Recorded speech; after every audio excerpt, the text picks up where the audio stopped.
Hi.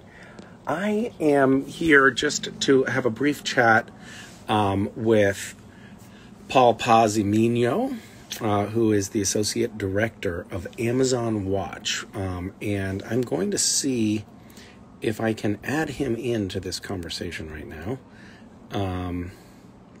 Bear with me momentarily.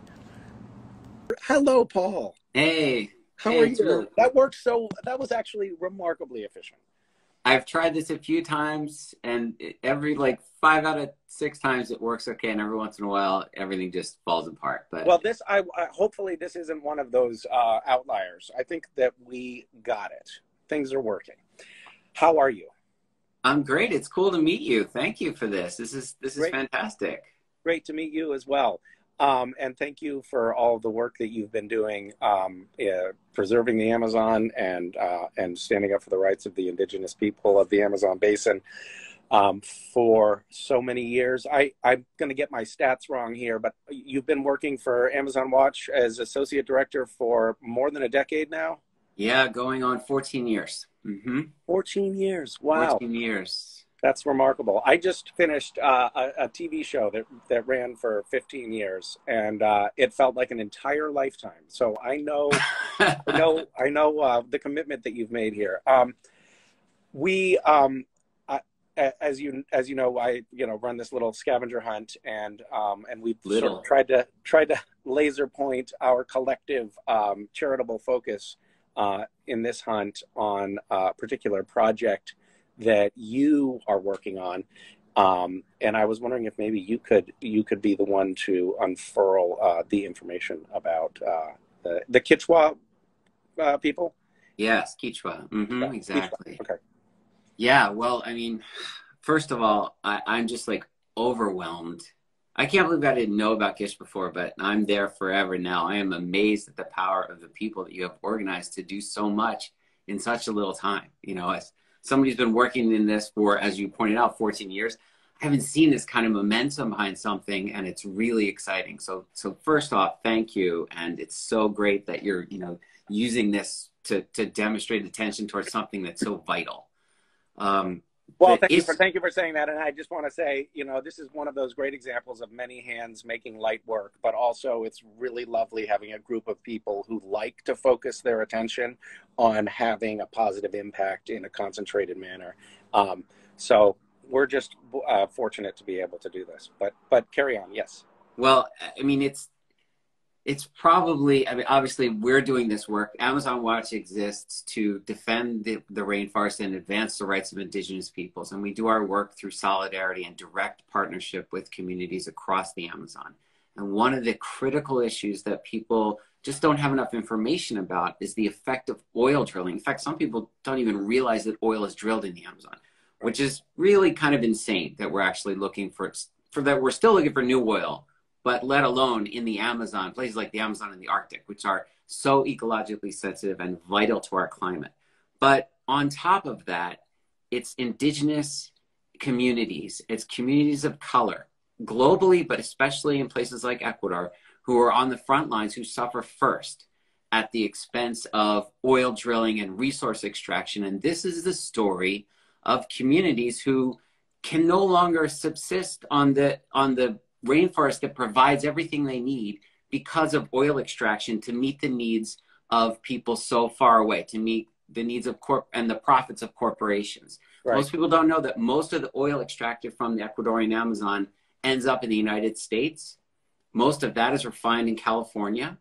And it's not branded when you go to the pump. You don't see that it says extracted from Amazonian indigenous lands at the expense of their lives. But that's what happened here. So, first off, very briefly interject here. This is something that we've been talking about in our Gish community, and I've been talking about with many Americans for the last year, is how our position of privilege can impact people of color. And I think a lot of times, myself included, in the past year, there have been these epiphanies that we should have had a long time ago. We're having a lot of self-awareness emerging. But one of the things that I think we have been kind of myopic about is looking at how race operates and privilege operates in domestically. And we don't think about the fact that when we're to the pump to pump cheap gasoline into our cars, we're actually doing that riding on the backs of indigenous people in the Amazon, who are, helping us get cheap oil out of the ground because there's no environmental protections because, corporations think they don't matter because they're people of color. So anyway, I think that we have to start thinking about how all of these systems operate globally, not just locally. Yeah, and I would be remiss if I didn't point out that the legacy of destruction that we're going to talk about today originated when Texaco, a U.S. oil company, became the first oil company to drill anywhere in the Amazon. They went to Ecuador in the 1960s. They drilled and dumped intentionally for decades because there was no one watching what they were doing, all to save some money. And they left behind more than 16 billion gallons of toxic oil waste, the size of Manhattan, in giant pits. And then they left the country, took their profits, and said, we're done here, we're not coming back.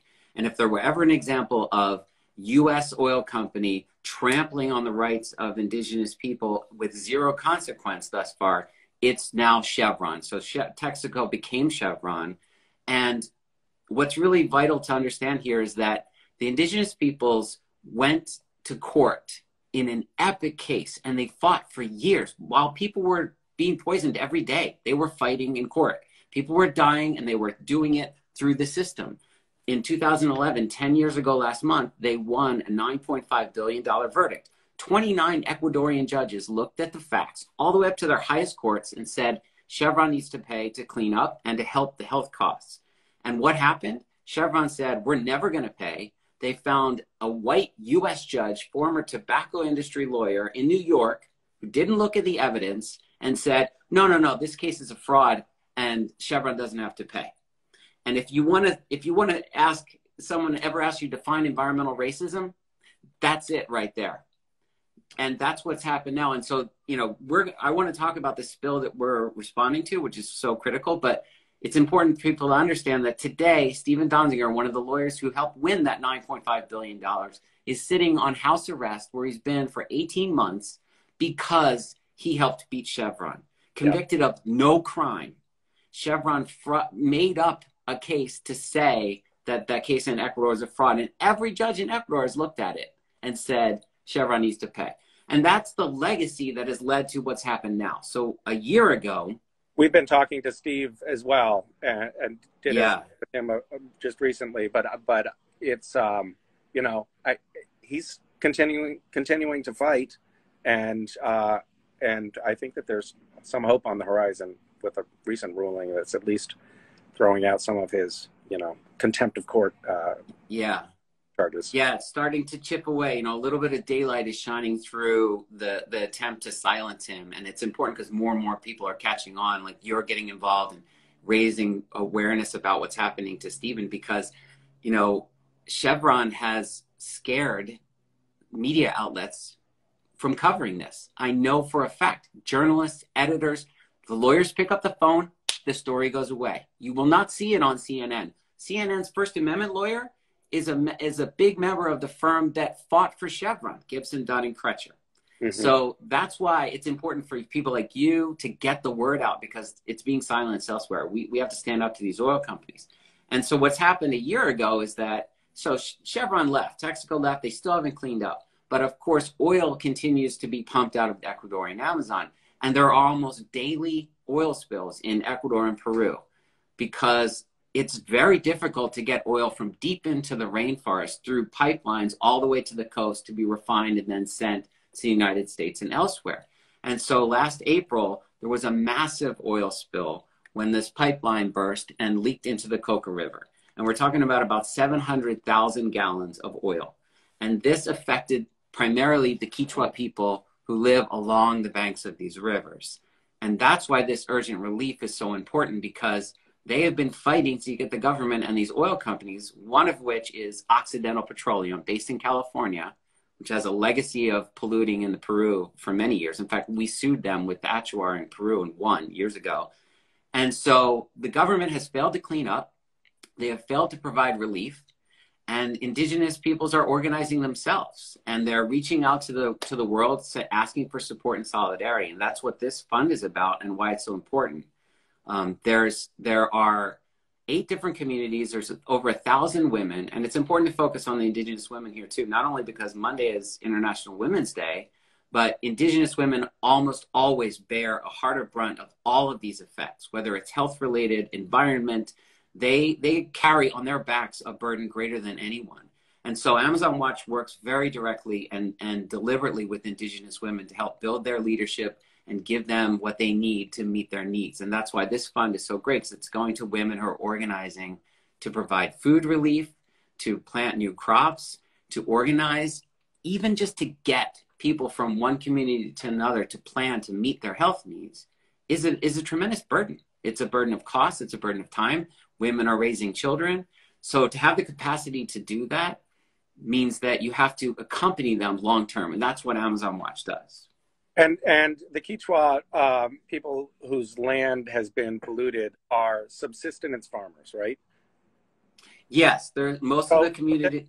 The land where they have been harvesting their food from and the water that they rely on so badly polluted that they can no longer survive in the place that their ancestors have lived, and they need to relocate to farmland, which costs money. They need new stores of seeds, and additional support in order to relocate. Right? I mean, that's essentially the bedrock of what we're helping to support here.